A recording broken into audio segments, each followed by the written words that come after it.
आज का ये एपिसोड शुरू करने से पहले एक छोटी सी बात। क्या आप भी अपना पॉडकास्ट बनाने की सोच रहे हैं? तो एंकर ट्राई कीजिए। ये पॉडकास्ट बनाने का सबसे आसान तरीका है। नंबर एक, ये फ्री है। नंबर दो, इसमें कई सारे ऐसे टूल्स हैं जो आपको अपने फोन और कंप्यूटर पर रिकॉर्ड और एडिट करने की फैसिलिटी देते हैं। नंबर तीन, आप अपने पॉडकास्ट को डिस्ट्रीब्यूट भी कर सकते हैं, जिससे इसे स्पॉटिफाई और दूसरे प्लेटफॉर्म पर सुना जा सके। तो डाउनलोड कीजिए फ्री एंकर ऐप या विजिट कीजिए anchor.fm पर अपना पॉडकास्ट स्टार्ट करने के लिए। ये तो थी एक छोटी सी जानकारी, और अब शुरू करते हैं एपिसोड का सिलसिला। तो आज के एपिसोड में लीजिए सुनिए सूर्यकांत त्रिपाठी निराला की लिखी कहानी प्रेम का परिचय, मेरी यानी समीर गोस्वामी की आवाज में। बाबू प्रेम कुमार कैनिंग कॉलेज लखनऊ में बीए क्लास के विद्यार्थी हैं। मेस्टन हॉस्टल में रहते हैं। इस समय लखनऊ की बादशाहत अंग्रेजी हुकूमत में बदल गई है, पर उन्हें बादशाह बाग की हवा लग रही है। चमन, बहार, गुल और बुलबुल के परिस्तान में पैर रखते सैर करते हैं। उर्दू शायरी का अजहद शौक, इश्क का नाज उठाते हुए चलते पलकों पर एक सदी पहले का स्वप्न। उर्दू के खुद भी कुछ अशआर लिखे हैं। कभी कभी हौज की बगल में बैठकर पढ़ते हैं। हॉस्टल के मुशायरों में सबसे ज्यादा चंदा देते। हिंदी के ज्ञान में अक्षर परिचय भर। पत्रिका में शेर खोज खोज कर पढ़ते हैं। तारीफ उसी पत्रिका की करते हैं जो हिंदी अक्षरों में उर्दू के शेर छापती है। मीर गालिब ज़ौक़ आदि के दीवान बरज़बान याद, दाग को उस्ताद मानते हैं। हॉस्टल के छात्र उन्हें नवाब साहब कहते हैं। यों वहां दो एक को छोड़कर सभी नवाब हैं, पर एक दर्जे में 5 साल फेल होकर शिकस्त न खाने वाले बाबू प्रेम कुमार इज्जत की सल्तनत में बढ़ गए हैं। घर के अमीर हैं, कहते हैं तहजीब सीखने के लिए लखनऊ आए थे। चौक इसी मतलब से जाया करते हैं, इसीलिए किताबों को तलाक दे दिया है। सर में एंगल कट इंग्लिश फैशन बाल, पैरों में बूट, आज के यही 2 चिन्ह। बाकी अचकन, पाजामा, टोपी, चाल ढाल और गुलाबी उर्दू हिंदुस्तानी एकेडमी की नेशनल ड्रेस और लिंगुआ इंडिका से चस्पा होती हुई। अंग्रेजी बंदरगाहों से दोस्तों को नवाबी गुलस्तानों में लाकर छोड़ते और हर तरह हवा खिलाकर कबूल करा लेते हैं कि सिवा नवाबी सभ्यता के चिकारे के विश्व सभ्यता का कोई भी बाजा मनुष्य के गले से हूबहू नहीं मिल सकता। अंग्रेजी कार्नेट तो गधे की धुधकार है। ऐसे गुणों से बाबू प्रेम कुमार छात्रों की आंख आंख पर रहते गले गले से फिरते हैं। खास बात यह कि क्लास की छात्राओं से निषेध की ऊंची चारदीवारी छायावादी ढंग से अनायास पार कर प्रायः मौनालाप किया करते हैं।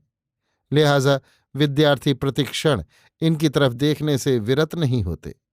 छात्राओं की निश्चल मौन दृष्टि में छात्रगण अनेक प्रकार की चंचलता सोच लेते हैं और खुद ब खुद बातचीत के कच्चे सूत से बाबू प्रेम कुमार को मजबूत बांध देते हैं। हॉस्टल में प्रेम कुमार की बगल में शंकर का रूम है। शंकर ब्राह्मण का लड़का है, अंग्रेजी पढ़ता हुआ भी पीढ़ियों के संस्कारों की पूरी रक्षा करने वाला।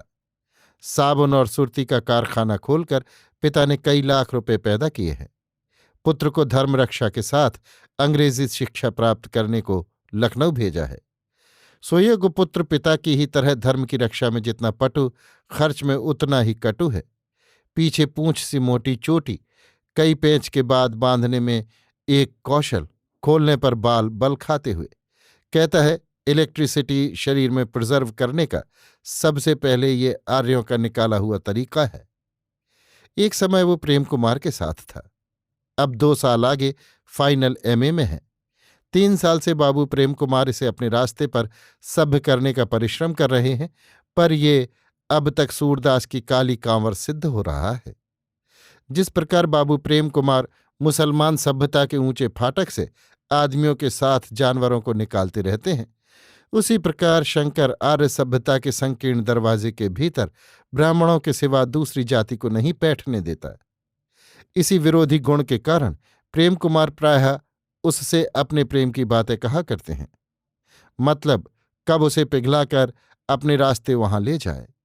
मौसम बदलने तक प्रेम कुमार की 2-3 रंगीन प्रेम की घटनाएं बदल चुकती हैं। तब तक वो बराबर अपना मालकोंस गाकर शंकर की शिला में बैजू बावरे के हाथ में मंजीरे छोड़ना चाहते हैं। नैसर्गिक प्रकृति से प्रेम कुमार की भौतिक प्रकृति चर्चा में शंकर को अधिक रस मिलने लगा, क्योंकि ये और भी शीघ्र बदलने वाली, और भी आकर्षक, मनुष्य के स्वभाव के और भी निकट है। पर उसकी ओर चलने की शंकर को हिम्मत नहीं होती, क्योंकि धर्म भीरुता ने उसे वास्तव में भीरू बना दिया है। जब प्रेम कुमार सुनाते हैं, आज मिस सी ने सिकंदर बाग में बुलाया था, क्या करूं, किसी का न्योता टाल तो सकता नहीं, जाना पड़ा। भाई जान देती हैं। पूछने लगी, कहो तुम हमेशा के लिए हमारे हो। कहना पड़ा, अब ऐसा प्यार ठुकराया तो जाता नहीं। फिर क्या कहूं कि क्या क्या बातें हुई। वहां से हम लोग कार्लटन होटल गए, खाया पिया, मौज से 12 बजे तक रहे। सुनकर शंकर चलते मूसल से उखल की दशा को प्राप्त होता है, तत्काल वासना वशीभूत कर लेती है। पर पिता की बात, जात जाने का भय हृदकंप पैदा कर बढ़ने से रोक लेते हैं। जब तक वो अपनी बिगड़ी दशा को राम नाम जप कर सुधारता है, तब तक बाबू प्रेम कुमार अपनी दूसरी घटना उसके सर पटक देते हैं। कल मिस लीलावती का पत्र मिला था। लखनऊ में उससे खूबसूरत कोई नहीं, ये मैं दावे से कह सकता हूं। क्या गजब की आंखें हैं, देखती क्या हैं, पार कर जाती हैं। रात 8 बजे विक्टोरिया पार्क में मिलने के लिए बुलाया था। देखो, ये सब इस चेहरे की करामात है। दुनिया में कामयाबी हासिल करना चाहते हो तो पहले चेहरा सुधारो। मैं कहता हूं, तुम जैसे मनहूस मुहर्रमी सूरत बनाए फिरते हो, तुम्हारी बीवी भी तुम्हें नहीं प्यार कर सकती। ये चेहरा ही प्यार करने वाला नहीं। हाँ, फिर लीलावती से बड़ी दूर तक मंजिल तय हुई। शंकर की नसों का खून फिर तेज बह चलता है। बेचारा पलकें दबाकर रीढ़ सीधी कर संभलता और 10-5 दिन बिगड़े हुए मन को सुधारता है। तब तक एक फिर नई खबर आ पहुंचती है। इसी तरह उसने 3 साल पार किए। पतिव्रता स्त्रियों के तीसरे कोठे से चौथे तक उतरने की कभी उसे हिम्मत नहीं हुई। सिर्फ एक दफा आजमाइश की थी। प्रेम कुमार धीरे धीरे प्रेमिका परिचय में सूक्ष्म से स्थूल होने लगे। पहले केवल अपने व्याख्यान के प्रभाव से खींचने के उद्योग में थे, अब अपने नैसर्गिक सुख के लिखे प्रमाण भी पेश करने लगे। शंकर उनसे सुन चुका था किस तरह कुमारियों तथा महिलाओं से आंखें मिलाकर बातचीत की जाती है। आवाज कहाँ तक शिष्ट और अल्फाज कैसे कैसे, कौन कौन से खास तौर से प्रयोगों में आते हैं। एक रोज एकांत में अपने ही क्लास की एक छात्रा से आजमाइश के लिए उतरकर बुरी तरह फेल हुआ। इसके एक संबोधन मात्र से जो आग उसकी आंख से निकली, फिर रस्टिकेट होने के डर से इसने किसी मिस की तरफ आंख नहीं उठाई। आज एक पत्र लेकर फड़कते हुए प्रेम कुमार शंकर से मिले और लिफाफा सहित शंकर के पास बिस्तरे पर फेंक कर कहा, देखो क्या लिखा है। शंकर उठाकर पढ़ने लगे। अंग्रेजी में पत्र यों लिखा है, मेरे प्रिय प्रेम कुमार, आज कितने दिनों से कॉलेज जाती हूं तो एक बार तुम्हें अवश्य देखती हूं। नहीं देखती तो दिल की आग नहीं बुझती। पर तुम कितने कठोर हो, मेरी तरफ भूल कर भी नहीं देखते। ईश्वर ने तुम्हें ये रूप मुझे जलाने के लिए दिया था। जो चीज अपनी नहीं, मैं उसे चाहती। तुम हंसोगे, हंसो, ये मेरे भाग्य होंगे। पर क्या मैं आशा करूं कि मुझे जलाने वाली आग तुम मुझे दोगे? जरूर दो प्यारे। मैं कुछ भी तुमसे इस नश्वर संसार में नहीं चाहती। सिर्फ वही आग, वही जलती हुई मुझे जलाने वाली अपने रूप की आग एक बार मुझे दे दो, और देखो मैं तुम्हारे सामने ही किस तरह जलकर राख हो जाती हूं। प्यारे, अब ये हाथ जवाब दे रहा है, आंसुओं का तार बंध रहा है। क्या लिखूं? क्या एक बार, बस एक बार तुम मेरे प्यासी द्रगों को तृप्त करने के लिए कल शाम बनारसी बाग में मुझसे मिलोगे? तुम्हारा हमेशा हमेशा के लिए दिल से आभार मानूंगी। उफ। 5 हिबेट रोड, लखनऊ, 3 अप्रैल 1932। तुम्हें न मिल सकने वाली तुम्हारी शांति। पत्र को बड़े गौर से शंकर ने कई बार साद्यंत पढ़कर कहा, भाई, है तो ये किसी सच्चे दिल की पुकार, है ना? गर्वपूर्वक प्रेम कुमार ने सर उठाकर कहा, तुमसे मैं कई बार कह चुका हूं कि और कुछ नहीं तो जरा अपना चेहरा भले आदमी की तरह सुधार लो, पर तुम पूरे गंवार ही रहे। लेकिन कहाँ इसने तुम्हें देखा होगा? मुझे तो कभी कभी बड़ा ताज्जुब सा लगता है। कहाँ देखा होगा? मैं जहां जहां जाता हूं वहीं वहीं से कहीं देखा होगा। फिर कुछ दूर चलकर खुद तांगे से उतरकर तांगे वाले को पता पूछाने के लिए कह दिया होगा। अच्छा, ऐसा भी होता है? अरे मूर्ख, लखनऊ है। फिर जब दिल की लगती है तब दिल के खुदा रास्ता भी बंदे को बता देते हैं। मुमकिन दूसरी तरह पता लगाया हो। किसी गर्ल्स कॉलेज की लड़की जान पड़ती है। कॉलेज की लड़कियों में मेरी पहचान काफी है, लेकिन हर एक तुम्ही से स्वयंवरा होती है। मुझसे नहीं, देखो इधर देखो, इस रूप से होती है।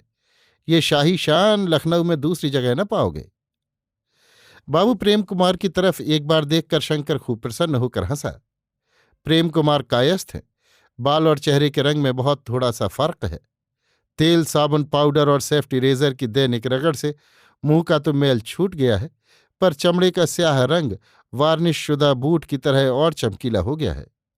काले रंग पर पाउडर की सफेदी देखने वालों की आंखों में गजब ढाती है। तुम हंसते क्यों हो? नाराज होकर प्रेम कुमार ने पूछा। इसलिए कि तुम जो कुछ कह रहे हो इसमें कहीं तिल रखने की भी जगह नहीं। तो क्या जाओगे ही? जाना मेरा फर्ज है। प्यार वाले कलेजे मोम से भी मुलायम होते हैं। जरा सी आंच नहीं सह सकते, पिघल कर खत्म हो जाते हैं। तुम्हें इसका कुछ पता तो है ही नहीं। ठीक कहते हो। मुझे कहीं से ऐसा न्योता आ जाए तो पहले तो जाने की हिम्मत न हो। अगर जी कड़ा करके जाऊं तो मिलने के वक्त भगवान जाने क्या हो। सरस्वती देवी शायद ही जीभ तक पहुंच सकें। प्रेम कुमार हंसने लगे। Face is the index of mind, यानी चेहरा मन का सूचीपत्र है। तुम्हें कहीं से न्योता मिल भी नहीं सकता। तुम जरा ये ब्राह्मणों की पोंगापंथी छोड़ो, तो कुछ दिनों में तुम्हें आदमियों से मिलने लायक बना दूं।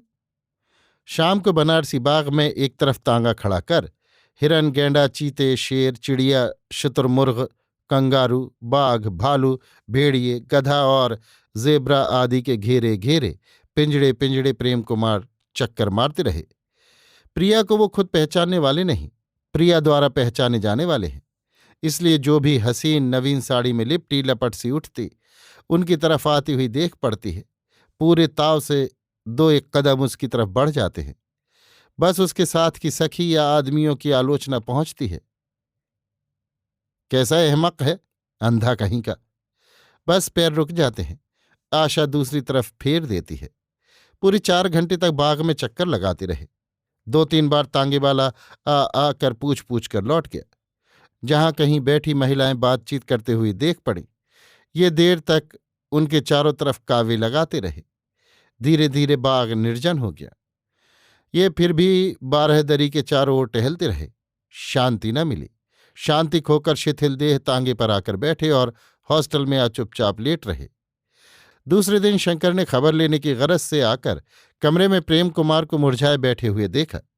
ये प्रेम कुमार के प्रेम का खुमार न हो, ऐसा ख्याल कर चेहरे की तरफ तारीफ की निगाह से देखते हुए पूछा, क्यों भाई, कल पहली पहचान वाली शाम अच्छी तो कटी?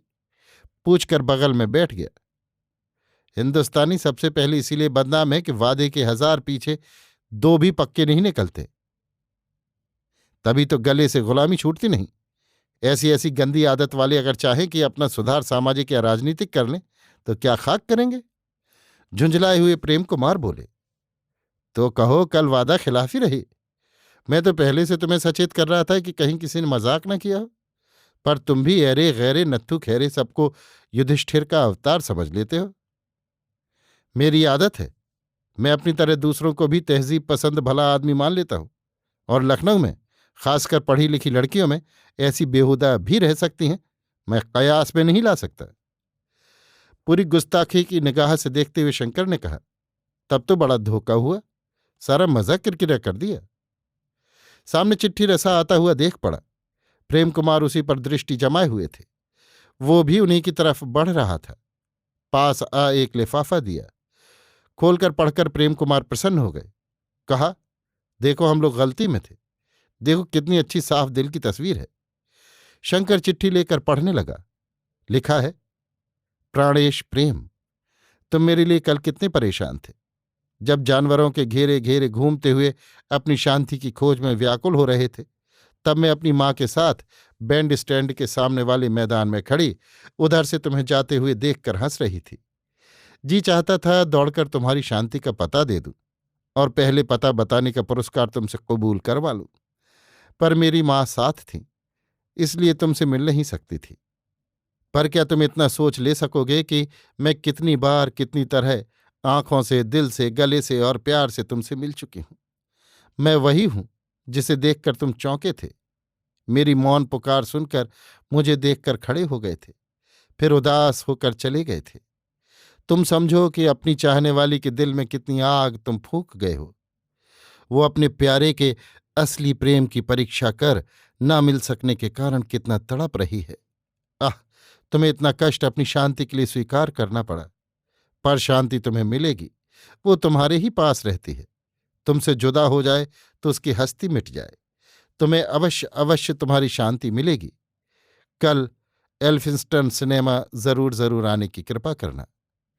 हिबेट रोड, लखनऊ, 4 अप्रैल 1932। तुम्हारी शांति। मुस्कुराकर शंकर ने कहा, यार इनके पत्र में तो पूरी कविता रहती है। हाँ, काफी पढ़ी लिखी जान पड़ती हैं। अंग्रेजी बड़े काट की लिखती हैं। आत्मगौरव को छिपाने का प्रयत्न करते हुए प्रेम कुमार ने कहा, जब मां साथ हो तब कैसे कोई खुले दिल से बातचीत करे। किसी ऊंचे खानदान की जान पड़ती हैं। शंकर ने बढ़ाकर कहा, जरूर, ये काट छांट किसी फटीचर घर की लड़की की हो ही नहीं सकती। खानदानी घर की लड़की की मिसाल धूप से दी जाती है, जो 12 साल धूप में झुलसती रहने पर भी तिल से गीली रहती है, इसीलिए जान से बची रहती है। किसी ने जरा सा पानी डाला या आसमान से 4 बूंदें पड़ी कि चौगनी हरियाली से लहरा लहरा कर पानी डालने वाले की तारीफ करती रहती है। इस तरह उसकी आंख ठंडी कर फौरन बदला चुका देती हैं। बहुत दुरुस्त कहते हो। क्या सिनेमा जाने का विचार है? आग्रह जाहिर करते हुए शंकर ने पूछा। ना जाने की क्या बात हुई? अगर न्योता, और वो भी भले घर का, किसी को मिले और वो न जाए तो उससे बड़ी मेरे ख्याल से दुनिया में दूसरी बेहूदगी है ही नहीं। आईने को सामने की मेज पर रखकर सेफ्टी रेजर में नया ब्लेड लगाते हुए प्रेम कुमार ने कहा, चाहिए जरूर जाना। तबीयत मेरी भी होती है कि जब तुम मिल लो तब एक बार उनके दर्शन करूं। अंग्रेजी में कविता जरूर लिखती होंगी। हाँ, दिल एक सच्चे शायर का है। हर सेंटेंस चोट करता है ना? करारी चोट तुम पर है, तड़प मुझे हो चली है। कोई लफ्ज निकाल दो तो सारा मजमून लंगड़ा। दाढ़ी में साबुन लगाते हुए प्रेम कुमार ने कहा, मैं मिल लूं, फिर वादा करता हूं तुम्हें जरूर मिला दूंगा। इसी तरह धीरे धीरे भले आदमी बन जाओ। अब जमाना ब्राह्मण वाले ख्यालात से बहुत दूर बढ़ गया है। तुम बाकायदा पढ़े लिखे आदमी हो, कुछ अपनी तरफ से भी समझो। खैर, मैं तो पहले मिलने जुलने की आज़ादी मानता हूं, फिर और। 6 का समय है। एल्फिंस्टर पिक्चर पैलेस के सामने लोगों की भीड़ है। शैलबाला फिल्म जोरों से चल रही है। चवन्नी और अठन्नी वाले झरोखे में लखनऊ के पान वाले, हिंदू मुसलमानों के आवारागर्द नौजवान लड़के और गरीब बाशिंदे एक दूसरे पर चढ़े हुए टिकट के लिए बढ़ते जा रहे हैं। कई प्राइवेट मोटरें आकर लगी हैं। प्रेम कुमार बड़ी देर तक इधर उधर टहलते रहे। कुछ देर तक तस्वीरें आज वाली और आगे होने वाली फिल्मों की, सुलोचना, जुबेदा, माधुरी, कज्जन, मुश्तरी, शीला कपूर और मुख्तार बेगम आदि की देखते रहे। यद्यपि इन सब के चित्र उनके कमरे में बड़ी हिफाजत से रखे हैं और जुबेदा की एक तस्वीर बड़े खर्च से सुनहले बॉर्डर में आईने की तरह चेकदार बंधवाकर मेज पर रख दी है। वहां तस्वीरों के पास रहने का खास मतलब यह है कि शांति आवेगी तो जाने के समय मुलाकात हो जाएगी और मालूम भी हो जाएगा कि वो किस दर्जे में गई। अभी से टिकट खरीदकर कहीं जाकर बैठना बेवकूफ़ी होगी। कहीं उस दर्जे में शांति ना मिली, ना गई तो कोई भी प्रवीण नवीन पत्नी का हाथ पकड़े उधर से गुजरता है तो प्रेम कुमार उन्हें शांति और उसका बाप समझकर प्रेम से सिहर उठते हैं। फिर तरुणी की जलती दृष्टि से मौन लांछन पा रह जाते और दूसरे वार की प्रतीक्षा करते हैं। समय केवल 2 मिनट खेल शुरू होने को रह गया, तब बहुत घबराए। निश्चय हुआ कि शांति उनके आने के पहले भीतर चली गई और अतृप्त आंखों से उनकी राह देखती होगी। बड़े बेचैन हुए। कहाँ किस दर्जे में जाएं, कुछ ठीक नहीं हो रहा। कहाँ वो बैठी उनके नाम की माला जप रही है, कैसे मालूम करें। अंत में बाहर रहने से भीतर रहना अच्छा। इस विचार से अपना लाइब्रेरी वाला कार्ड दिखलाकर ऊपर का टिकट कंसेशन से ले लिया। जाते जाते बत्ती भी बुझ गई। खेल शुरू हो गया। इच्छा थी ऊपर और जहां तक नजर जाएगी शांति को उजाले में खोजेंगे। दिल बैठ गया। खेल शुरू हो गया। प्रेम कुमार की घबराहट बढ़ चली। लोग एकाग्र होकर तमाशा देख रहे थे। प्रेम कुमार चित्त की अपलक आंखों से शून्य शांति का ध्यान कर रहे हैं, उसकी बातें सोच रहे हैं। उसने लिखा है, मैंने तुम्हें देखा है, तुमने भी मुझे देखा है। सबसे ज्यादा मैं किसकी तरफ खींचा था? क्या वही है, वो गोरी गोरी लड़की? पर उधर से तो शायद किसी बेहुदे की दी गाली की आवाज आई थी। किसी कमबख्त ने यों ही छेड़ दिया होगा। खेल को 1 घंटा हो गया, पर प्रेम कुमार को मालूम नहीं कि क्या क्या हो गया। केवल शांति के ध्यान में तन्मय है। घंटी बजी, हाफ टाइम हुआ। बत्तियां जल गईं। प्रकाश में ऊपर नीचे कई जगह सुंदरी से सुंदरी युवतियों को बैठे हुए देखा। पर ऐसी हालत में कहाँ जाएं, किसे शांति समझें? जो सबसे खूबसूरत है, गौर से देखने लगे। जिससे निगाह लिपट जाती, प्रकाश में उज्ज्वल आंखें, कोट कट चिबुक मुख उसी के अपूर्व सुंदर लगते हैं। जब जिसे देखते हैं तब उसे ही शांति समझने लगते हैं। कैसी विपत्ति है! इतनी युवतियों में कौन सबसे सुंदरी है, निर्णय करने में मन सक्षम नहीं। जितनी हैं उतने रूप के मुख हैं। गोल लंबे चकले, सभी सुंदर हैं, सभी निर्दोष। इनमें शांति कौन हो सकती है? मेहनत करते करते मन थक गया। रूपों को देखते रहने के लिए वो राजी है, पर शांति के निर्णय के लिए पूर्ण श्रांत। उसने युक्ति दी, इन्हीं में शांति होगी। हर स्त्री अपनी ही रूप को सबसे सुंदर समझती है, यदि वो वास्तव में रूपवती है भी। इसलिए खेल समाप्त होने पर रास्ते पर हर एक को देख लेना। खेल समाप्त हुआ। रास्ते पर आ प्रेम कुमार ठाठ से टहलने लगे। उन्हें शांति न मिली। जितनी शांतियां अपने पति को हाथ से पकड़े हंसती हुई शैलबाला की आलोचना में मुखर उधर से निकलीं, सभी बाबू प्रेम कुमार को जला जलाकर चली गईं। हताश होकर भी आशा के क्षीण क्षणिक आश्वासन से हृदय को बांधकर प्रेम कुमार एक तांगे पर आ बैठे और बादशाह बाग चलने के लिए कहा। प्राणों की प्रेयसी प्रतिमा को पुनः पुनः दैत्यों के वीर भाव से अणुओं में चूर्ण करने लगे और वो उन्हीं के प्राणों से शक्ति ग्रहण कर कर परमाणुओं से सुंदर रूप बंध में गठित हो आज की उन्हीं रूपसियों के चेहरे चेहरे से, जिन्हें वे अच्छी तरह कुछ देर पहले देख चुके हैं, जो कुछ देर पहले उन्हें आंखों की दृष्टि में लांछित कर चुकी हैं। माया मरीचिका में आंखों की दृष्टि हर हर शांति के रूप में उठ उठ लुभाने लगीं। निरूपाय प्रेम कुमार हॉस्टल आ किराया चुकाकर चुपचाप अपने कमरे में चले गए। शंकर पढ़ रहा था, पर अभी चलकर बातचीत करना उसने ठीक ना समझा। सुबह भी शंकर समय बर्बाद होने के विचार से प्रेम कुमार से नहीं मिला। उधर प्रेम कुमार भी चिंताजनक मानसिक स्थिति के कारण सुबह शंकर से आकर नहीं मिल सके। कॉलेज से लौटकर बाहर से शंकर ने आहट ली। प्रेम कुमार प्रसन्न थे। एक गजल मन ही मन गुनगुना रहे थे। इस गजल को कैनिंग कॉलेज के विद्यार्थी लखनऊ का नेशनल सॉन्ग यानी जातीय गीत कहते हैं। गजल है, अगर किस्मत से लैला के गले का हार हो जाता, जमाने भर की नजरों में खटकता, खार हो जाता, आदि आदि। शंकर को मालूम हो गया कि या तो कल इनकी किस्मत दरअसल लड़ गई या आज अब फिर चिट्ठी में कल कहीं मिलने की आज्ञा पहुंची है। मुस्कुराता हुआ भीतर गया और बड़ी उत्सुकता से पूछा, क्यों भाई, कल मुलाकात तो हो गई?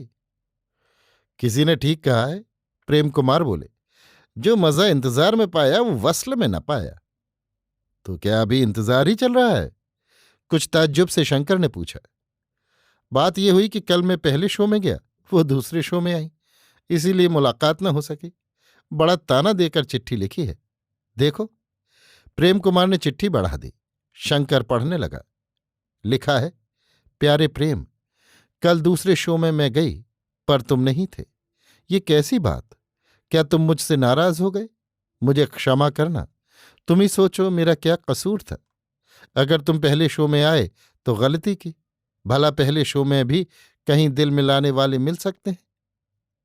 जब तक सिनेमा होता हम लोग गोमती के किनारे बातचीत करते।